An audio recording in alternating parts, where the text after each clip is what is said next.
Hello friends, welcome to my channel. आज के इस वीडियो में चैप्टर 13 से एक क्वेश्चन है, प्रतिनिधि सरकार पर जेएस मिल के विचार, उसके बारे में बात करेंगे। क्वेश्चन है, प्रतिनिधि सरकार पर जेएस मिल के विचारों की चर्चा। उसका आंसर है, प्रतिनिधि सरकार पर मिल का मत ये था कि सरकार को दो तरह का काम करना चाहिए। पहला ये कि उसे नागरिकों में पाए जाने वाले उनके गुणों और कौशलों का इस्तेमाल करके उनके हितों को साबित करना चाहिए, और दूसरा उसे नागरिकों की नैतिक, बौद्धिक और क्रियाशीलता के गुणों में सुधार करना चाहिए। आगे मिल का कहना है कि एक तानाशाही सरकार इनमें से पहले प्रयोजन को पूरा कर सकती है, मगर दूसरे प्रयोजन को पूरा करने में सफल नहीं होगी। लेकिन वहीं अगर प्रतिनिधि सरकार है तो इन दोनों प्रकार के कामों को पूरा करना उनके लिए आसान होगा। मिल ने अपने दो सिद्धांतों को लोकतंत्र की दूसरी संस्थाओं में भी संयोजित करना चाहा। मिल ने कहा कि इस संस्था को शिकायत समिति और सम्मति सभा की तरह काम करना चाहिए।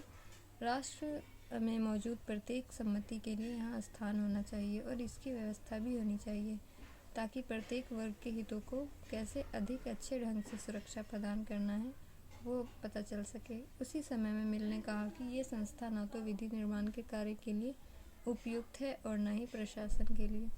जेएस मिल गुप्त मतदान के बजाय ओपन वोटिंग को समर्थन करता है, यानी हर व्यक्ति को ये पता होना चाहिए कि दूसरे ने किसको वोट किया है। मिल के अनुसार मताधिकार उस नज़र से व्यक्ति का अधिकार नहीं है जैसे संपत्ति पर अधिकार है, क्योंकि संपत्ति को भी व्यक्ति मनमाने ढंग से बेच सकता है। लेकिन मताधिकार के मामले में ऐसा नहीं है, वोट भी जिसको चाहे उसको बेच सके या दे सके। मताधिकार एक विश्वास है, यकीन है, भरोसा है और नागरिक का कर्तव्य भी। इसलिए उस व्यक्ति को वो अपना वोट देना चाहिए जिसकी नीतियाँ सामान्य हितों को संरक्षण प्रदान करने वाली हो। प्रतिनिधि सरकार तानाशाही से इसलिए बेहतर नहीं है कि वो नागरिकों के तथाकथित हितों की अपेक्षा अधिक तरह से रक्षा करती है, बल्कि इसलिए बेहतर है कि उन नागरिकों में सुधार लाने में कामयाब है। नागरिक सरकार में भाग लेकर बेहद छोटे स्तर पर मतदान करके और स्थानीय प्रशासन में असल में फैसला लेकर अपनी क्षमताओं का विकास करते हैं। उसके अलावा ये सहभागिता सक्षमता के सिद्धांत से मुतासिर होती है, जो ये तय करती है कि राजनीतिक प्रभाव का शिक्षात्मक परिणाम न हो। मिल ने आगे कहा कि नैतिक दृष्टि से सक्षम नेता सामान्य हितों को पहचानने और अनर्थकारी हितों को रोकने में समर्थ होते हैं, जो न केवल सरकार में होते हैं अपितु लोकतंत्रीय बहुसंख्यक वर्ग में भी विद्यमान होते हैं।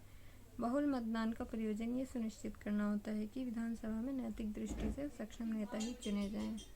फ्रेंड्स, उम्मीद करती हूँ कि ये वीडियो आपको हेल्पफुल लगी हो। यहाँ तक वीडियो देखने के लिए थैंक यू। नए हैं चैनल पर तो लाइक, सब्सक्राइब, शेयर ज़रूर कर दें, और इस टॉपिक से रिलेटेड कोई भी क्वेश्चन हो तो हमें कमेंट ज़रूर करें।